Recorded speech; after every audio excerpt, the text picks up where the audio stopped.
Hello everyone, this is doctor same और आज हम पढ़ेंगे chemical nature of kidney stones. देखो, इससे पहले जो हमारा टॉपिक था उसमें हमने पढ़ा था किडनी स्टोन्स और उनकी जो मुख्तसर सी वो थी इंट्रोडक्शन, वो हमने की थी कि ये जो किडनी स्टोन्स होते हैं ये कहाँ पर पाए जाते हैं, इनकी लोकेशन क्या है, किडनी में भी है और साथ में यूरिटर में भी थे।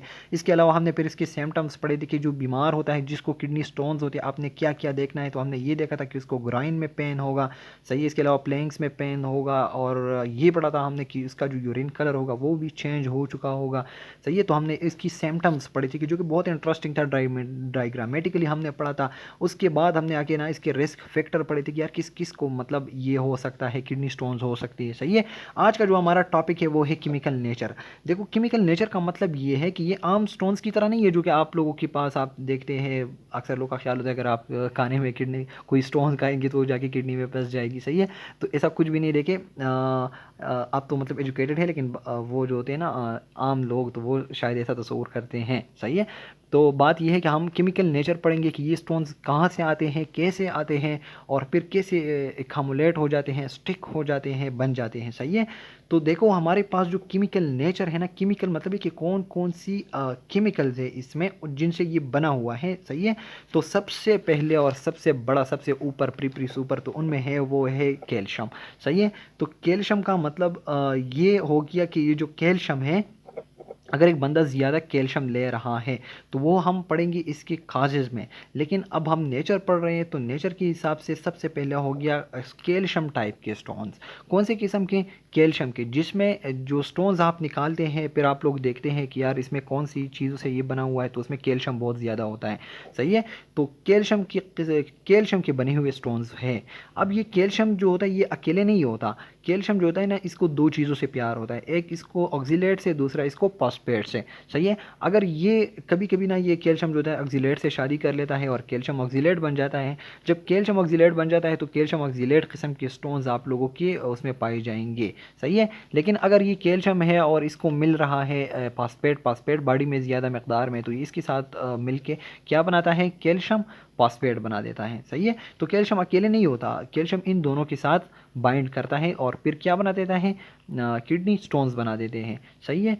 तो ये हो गया एक किस्म। और ये जो होता है एमसीक्यू पॉइंट ऑफ व्यू से ये आ सकता है कि जो कैल्शियम के बने हुए स्टोन्स हैं तो ये 70% लोगों में पाए, मतलब 70% लोगों में ये किस्म होता है, सही है। अगर 100 पेशेंट आपको आ रहे हैं किडनी स्टोन्स के, तो उनमें 70 जो लोग होंगे, 70 बंदे जो होंगे, उनमें कौन सा होगा?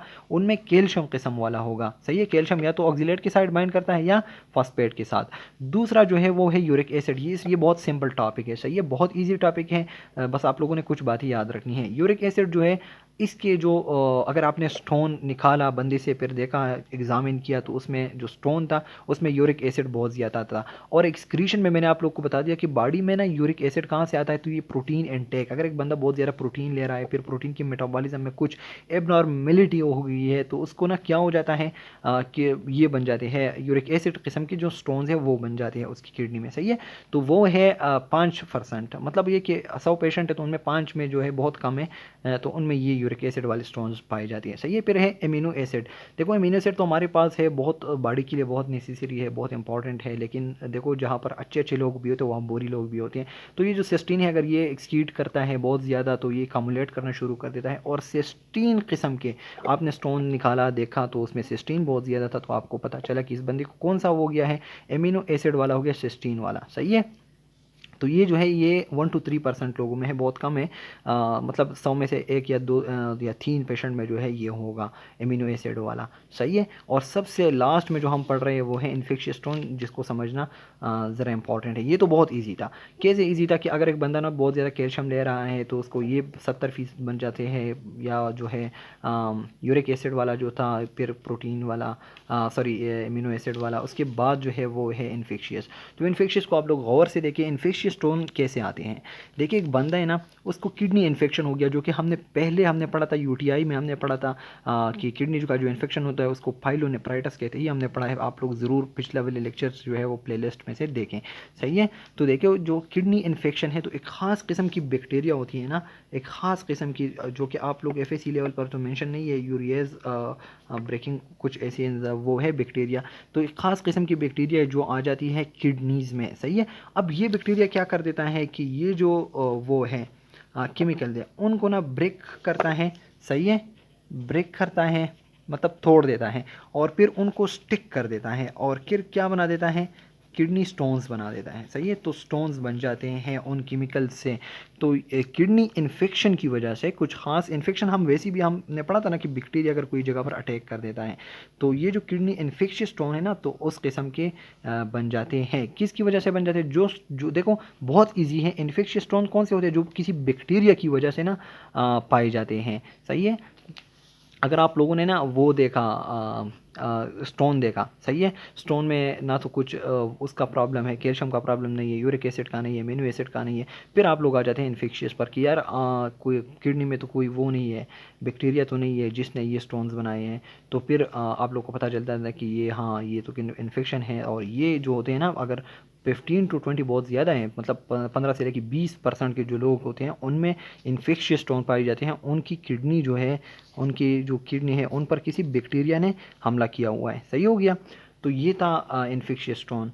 और ये जो इन्फेक्शियस स्टोन होते हैं ना ये बहुत देखो आप लोग की बुक में एक चीज़ दिया हुआ है कि ये जो स्टोन्स है ना जो इन्फेक्शन से आते हैं तो इसको हम क्या कहते हैं, इसको हम क्या कहते हैं, स्ट्रूवाइट, क्या स्ट्रूवाइट, स्ट्रूवाइट स्टोन हम इसको कह सकते हैं। या फिर आप लोग दूसरा जो नाम है इसका वो है इन्फेक्शियस स्टोन, सही है, इन्फेक्शियस स्टोन। तो स्ट्रूवाइट जो है आप लोग को आ सकता है कि स्ट्रूवाइट किस किस्म के स्टोन्स हैं, तो आप लोगों ने पहचानना है कि ये जो है इन्फेक्शियस स्टोन है, सही हो गया। अच्छा मैं जल्दी जल्दी रिपीट करता हूँ। ये बहुत इजी था कि हमने किडनी स्टोन पढ़े थे, क्या क्या कहाँ पर पाए जाते हैं, कौन से सिम्टम होते हैं, कौन से रिस्क फैक्टर होते हैं। उसके बाद आज का जो हमारा टॉपिक था वो था केमिकल नेचर का। ये जो स्टोन हमने लिया है, एक स्टोन हमने फाइंड आउट किया, किडनी से हमने निकाला, फिर हमने देखा कि यार स्टोन किस किस्म का बना हुआ है। तो जो 70% लोग हमने देखे, 70% लोगों में उनमें कैल्शियम वाला स्टोन था। कैल्शियम या तो ऑक्जिलेट के साथ बाइंड कर चुका था या फास्फेट के साथ, सही है। तो हमें स्टोन किस किस्म के मिले, या कैल्शियम ऑक्जिलेट स्टोन मिले या कैल्शियम फास्फेट मिले। और जो 5% लोग थे उनका स्टोन जब हमने लेबॉर्ट्री में एग्जामिन किया तो वो लोग जो थे कुछ प्रोटीन ज़्यादा ले रहे थे, बार बार बस गोश्त ही खा रहे थे, सही है, दाल लोबिया खा रहे थे, तो बहुत सारा प्रोटीन ले रहे थे। तो उनमें जो है 5% के वो बन गए स्टोन जो है वो यूरिक एसिड के थे, सही है। अब जो है 1 to 3% लोग जब हमने देखे उनकी स्टोन हमने देखी तो उसमें सिस्टीन बहुत ज़्यादा था स्टोन में। तो हमें पता चला कि ये एक एमिनो एसिड है सिस्टीन जो कि वो काज कर रहा है, किडनी स्टोन्स काज कर रहे हैं, सही है। उसके बाद हमने देखा कि अगर ये सब प्रॉब्लम नहीं है, मतलब यूरिक एसिड में प्रॉब्लम नहीं है, कैल्शियम में नहीं है, एमिनो एसिड में नहीं है, हमने देखा यार कि इसको तो कुछ भी प्रॉब्लम नहीं है, तो इसकी किडनी पर किसने हमला किया था, उसकी किडनी पर ना बैक्टीरिया ने हमला किया था, बैक्टीरिया ने उसकी किडनी पर हमला किया था। और यहाँ पर जो है कुछ ऐसे तोड़ मोड़ के केमिकल को, सही है, केमिकल्स को ना पहले तोड़ देता है, फिर इसको बाइंड करता है, इसी तरह मास बना देता है, सही है। जब मास बन गया तो क्या बन गया कि स्टोन्स बन गया, और उन स्टोन्स को जो इन्फेक्शन की वजह से होते हैं उसको स्ट्रोवाइड या फिर इन्फेक्शियस स्टोन कहते हैं, सही है। अब हम आते हैं इसकी रियल काजेस पर।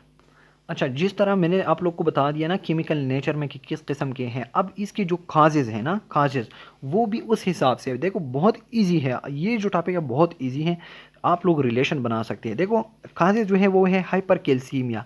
अगर एक बंदे में हाइपर कैल्शियम है, कैल्शियम की लेवल उसकी ब्लड में ज़्यादा है तो उसमें जो है ये वाले स्टोन पाए जाएंगे। तो काजेज में आप लोगों ने लिखना है हाइपर कैल्सीमिया। दूसरा हमारे पास है हाइपर ऑक्सिलूरिया। हाइपर ऑक्सिलूरिया मतलब एक ऑक्जिलेट्स जो है, ऑक्जिलेट्स उसके ब्लड में ज़्यादा है, तो कैल्शियम ज़्यादा है, देखो कैल्शियम ज़्यादा है और ऑक्जिलेट भी ज़्यादा है, तो क्या बन रहे हैं, कैल्शियम ऑक्जिलेट वाले बन रहे हैं, सही है। तो हाइपर कैल्सीमिया एक काज हो गया, बहुत ज़्यादा कैल्शियम बंदा ले रहा है, बहुत ज़्यादा कुछ एब्रप्ट वो हम पढ़ेंगे, कैल्शियम बहुत ज़्यादा है ब्लड में। दूसरा है कि ऑक्जिलेट उसके ब्लड में बहुत ज़्यादा है, तो ये क्या काज करते हैं, ये कैल्शियम वाले या फिर कैल्शियम ऑक्जिलेट वाले स्टोन्स काज कर रहे हैं। दूसरा है और तीसरा है हमारे पास हाइपर यूरिसीमिया। यूरिसीमिया मतलब यूरिक एसिड जो है उसके ब्लड में ज़्यादा है। देखो यहाँ पर देखो मैंने आप लोग को बता दिया था कि यूरिक एसिड किस्म के भी स्टोन होते हैं, यूरिक एसिड वाले नेचर वाले, तो वो लोग क्या ले रहे थे, ज़्यादा प्रोटीन ले रहे थे, तो 5%। तो देखो hypercalcaemia, hyperoxaluria, hyperuricaemia ये सब उससे रिलेटेड हैं। लेकिन ये जो काजेज़ है अब मैं उसका डिटेल में जाऊंगा कि ये मतलब कैसे कैल्शियम क्यों ज़्यादा हो जाता है, ऑक्जिलेट क्यों ज़्यादा आ जाता है, यूरिसीमिया यूरिक एसिड क्यों ज़्यादा हो जाते हैं, तो ये मैं डिटेल से पढ़ाने लगा हूँ अब। अच्छा, एक बंदा है ना, वो बार बार जो है हाइपर कैल्सीमिया पे मैं आया हूँ। हाइपर कैल्सीमिया क्यों हो जाता है? एक बंदा है ना, वो ज़्यादा से ज़्यादा कैल्शियम ले रहा है, हर बस बार बार कैल्शियम की जो वो है टैबलेट्स है या फिर कैल्शियम की सप्लीमेंट्स है, बार बार कैल्शियम ले रहा है, सही है। तो ये किडनी तो किसी हद तक ना कैल्शियम को एक्सक्रीट करेगी, यार जान छुड़ाओ जान छुड़ाओ, लेकिन एक ऐसा टाइम आएगा कि ये कैल्शियम इतना बढ़ जाएगा कि वहाँ पर इकामुलेट करना शुरू करेगा, ये बहुत ज़्यादा हो गया, बहुत बहुत, सब मिल के ना एक स्टोन बनाएंगे, सही है। तो कैल्शियम या तो ब्लड में बहुत ज़्यादा है, फिर वो यूरिन में भी ज़्यादा एक्सक्रीट हो रहा है, तब जाके ये बनते हैं स्टोन, सही है। दूसरा है हाइपर पैराथायराइडिज्म। हाइपर पैराथायराइडिज्म जो है ये ग्लैंड की वो है, ग्लैंड का डिसऑर्डर है कि जो पैराथायराइड ग्लैंड जो है, कौन सा ग्लैंड, देखो पैराथायराइड, थायराइड ग्लैंड तो आप लोग जानते हैं ना, जो आप लोग के नेक में होती है, सही है, नेक में, तो उसके साथ ही चिपके हुए होते हैं। देखो अगर ये थायराइड वो है ना, कुछ ऐसा ग्लैंड है, सही है, तो उसमें ना इस तरह पैराथायराइड भी वो होते हैं, छोटे छोटे ग्लैंड्स होते हैं, सही है। अच्छा, ये हमारे पास है ना, ये देखिए, ये हमारे पास है थायराइड ग्लैंड, कौन सा ग्लैंड है, थायराइड, ये पूरे का पूरा जो रेड कलर का है। लेकिन थायराइड ग्लैंड में ना इस तरह छोटे छोटे, ये देखो, ये एक दो तीन और ये चार जो है ना, ये कौन से ग्लैंड है, ये है पैराथायराइड। पैरा मतलब दोस्त है, जो साथ साथ है ना, पैरा, सही है। तो ये जो है ये थायराइड ग्लैंड में चिपके हुए हैं, ये ग्लैंड, ये आप लोगों ने देखे ना, ये है पैराथायराइड ग्लैंड। ये छोटे छोटे से ये चार जो है, ये क्या है, ये पैराथायराइड ग्लैंड है। ये थायराइड, ये बड़ा जो है ये थायराइड है, ये पैराथायराइड है, सही है। और ये क्या करता है, ये एक हार्मोन रिलीज करता है, उसको हम कहते हैं पीटीएच, पैराथायराइड हार्मोन। देखें, ये है parathyroid hormone, PTH, parathyroid hormone, जो छोटे छोटे थे ना, वहाँ से ये हार्मोन रिलीज हो रहा है। और ये हार्मोन क्या करता है, इस हार्मोन को ना बहुत पसंद है, कैल्शियम को बढ़ाना, सही है। ये क्या करता है, ये कैल्शियम को बहुत ज़्यादा करता है, सही हो गया। ये पीटीएच जो है पैराथायराइड हार्मोन, इसको कौन सी चीज़ पसंद है, इसको कैल्शियम पसंद है। पीटीएच लाओ कैल्शियम, ये बात आप लोगों ने याद रखनी है कि पीटीएच जो है इसको किससे प्यार है, इसको कैल्शियम से बहुत प्यार है। पैराथायराइड हार्मोन जो है ये कैल्शियम को बहुत बढ़ा देता है ब्लड में, इसका काम क्या है, पैराथायराइड का कैल्शियम को बढ़ाना, सही है। अब अगर पैराथायराइड हाइपर पैराथायराइडिज्म होता है, हाइपर पैराथायराइडिज्म, वो जो क्या है, वो जो ग्लैंड मैंने आप लोग को दिखाई, वो अगर पीटीएच रिलीज करे लेकिन नॉर्मल से ज़्यादा, बहुत ज़्यादा हाइपर हो गया है, सही है, वो ग्लैंड हाइपर हो गया है, तो इसका मतलब ये है कि कैल्शियम भी हाइपर हो गया है, कैल्शियम भी क्या हो रहा है, बहुत ज़्यादा बढ़ रहा है, हद से ज़्यादा। जब कैल्शियम बहुत ज़्यादा हद से बढ़ रहा है तो वो क्या काज हो रहा है, हाइपर कैल्सीमिया। जब हाइपर कैल्सीमिया बन रहा है तो क्या हो रहा है, हमारे पास किडनी स्टोन्स आ रहे हैं, सही है। और ये हार्मोन जो है, ये पैराथायराइड हार्मोन, ये कैल्शियम किस तरह बढ़ा देता है, तो अगर मैं आप लोग को कहूँ कि ये किस तरह बढ़ा देता है, तो दो बातें हैं। डाइजेस्टिव सिस्टम तो आप लोगों ने पढ़ा था ना, डाइजेस्टिव ट्रैक से उसको बहुत ज़्यादा एब्जॉर्ब कर देता है, सही है। अगर आप कैल्शियम लेते हैं तो वो बहुत ज़्यादा एब्जॉर्ब हो जाता है, तो डाइजेस्टिव ट्रैक से एब्जॉर्ब कर रहा है। दूसरा क्या काम कर रहा है कि ये जो बोन्स है हमारे पास, बोन्स, ये बोन्स को कहा जाता है, अगर ये बोन है ना, और इस बोन के अंदर हमने पढ़ा था बहुत सारा कैल्शियम होता है, तो ये बोन पर आकर बोन से कैल्शियम निकाल रहा है, सही है। तो कैल्शियम ब्लड में क्या हो रहा है, कैल्शियम ब्लड में जा रहा है, तो बहुत ज़्यादा ब्लड में क्या हो रहा है, हाइपर कैल्सीमिया काज हो रही है। तो अगर आप लोगों से कोई पूछे कि हाइपर कैल्सीमिया किस वजह से होती है, तो या तो एक बंदा बहुत ज़्यादा कैल्शियम सप्लीमेंट्स ले रहे हैं, या उसकी जो ग्लैंड है पैराथायराइड ग्लैंड, तो वो जो है वो हाइपर हो चुका है, जिसको हम क्या कहते हैं, हाइपर पैराथायराइडिज्म, जिसकी वजह से पीटीएच जो हार्मोन है वो बहुत ज़्यादा, बहुत एक्सेस में रिलीज हो रहा है, सही है। जब पीटीएच बहुत ज़्यादा है तो बहुत ज़्यादा कैल्शियम है, जब कैल्शियम बहुत ज़्यादा है तो स्टोन्स बनेंगे, सही है। दूसरा हमारे पास है हाइपर ऑक्सिलेरिया। हाइपर ऑक्सिलेरिया जो है, इसमें क्या है, हमारे पास बहुत ज़्यादा ऑक्सिलेट्स जो है, ऑक्सिलेट्स केमिकल्स हैं, ये बहुत ज़्यादा हो रहे हैं। ये क्यों ज़्यादा हो रहा है, यार एक बंदा है जो बार बार ना ग्रीन जो है, ग्रीन वेजिटेबल्स जो है ना, ग्रीन लीफली जो वेजिटेबल्स है, बार बार साग खा रहा है। सिंपल मैं आप लोग को बताऊँ, साग जो होता है ना वो बहुत ज़्यादा लीफली होता है, बहुत ज़्यादा ग्रीन, सही है। तो जो लोग बहुत ज़्यादा साग ले रहे हैं, दूसरा जो है ग्रीन लीफली वेजिटेबल हो गया, या फिर टोमेटो हो गया, सही है, टोमेटो, बहुत ज़्यादा टमाटर ले रहा है, साग खा रहा है, सही है। तो उसमें क्या होता है, बहुत ज़्यादा इसमें ऑक्सिलेट्स होती है, जो ऑक्सिलेट्स ज़्यादा हो तो ब्लड में ऑक्सिलेट्स बढ़ जाएंगे, जब बढ़ जाएंगे तो कौन सी स्टोन्स बनेंगे, कैल्शियम ऑक्सिलेट्स वाले। तो हाइपर कैल्सीमिया हो गया, हाइपर एक्सिलोरिया हो गया, उसके बाद है हाइपर यूरिसीमिया। यूरिसीमिया मतलब यूरिक एसिड बहुत ज़्यादा है, यूरिक एसिड, अगर आप लोगों ने एक्सक्रीशन वाला चैप्टर नहीं देखा तो वो आप लोग देखें, मैंने आप लोग को बता दिया था कि यूरिक एसिड किस चीज़ से आ रहे हैं, ये प्रोटीन से आ रहे हैं। किस चीज़ से? प्रोटीन से। अगर बंदा बहुत ज़्यादा प्रोटीन ले रहा है, बार बार प्रोटीन ले रहा है, मतलब बस गोश्त ही खा रहा है, सही है, गोश्त ही बार बार ले रहा है, तो उसकी ब्लड जो उसमें बहुत ज़्यादा यूरिक एसिड जो है वो कामुलेट हो जाएगा। जब किडनी को आ जाएगा तो किडनी क्या है, एक्सक्रीट करेगा अपनी हद तक। लेकिन जब अगर एक चीज़ बहुत ज़्यादा है तो यार चिपकेगा ज़रूर, सही है। बहुत ज़्यादा रश होगा ना तो चिपकना स्टार्ट हो जाता है। तो क्या है कि बहुत ज़्यादा यूरिक एसिड जो है वो चिपक जाता है और क्या बनाते हैं, स्टोन्स बनाते हैं, जिसको हम यूरिक एसिड टाइप के स्टोन्स कहते हैं, जो कि ऊपर हमने जिक्र किया था। दूसरा है गाउट। गाउट है एक जेनेटिक डिसऑर्डर, सही है। इसमें ना जॉइंट्स में बहुत तकलीफ होता है। कहाँ पर? जॉइंट्स में, जॉइंट्स। तो ये जो बीमारी है इसमें भी क्या होता है, हाइपर यूरिसीमिया होती है, बहुत ज़्यादा यूरिक एसिड जो बढ़ जाते हैं, सही है। तो 3 काजिस मैंने बता दिए, हाइपर कैल्सीमिया, हाइपर ऑक्सीलूरिया और हाइपर यूरेसीमिया। और हाइपर कैल्सीमिया जो है इसको मैंने बहुत डिटेल से पढ़ा दिया। होपफुली आप लोग को समझ आया गया होगा, सही है। Thank you.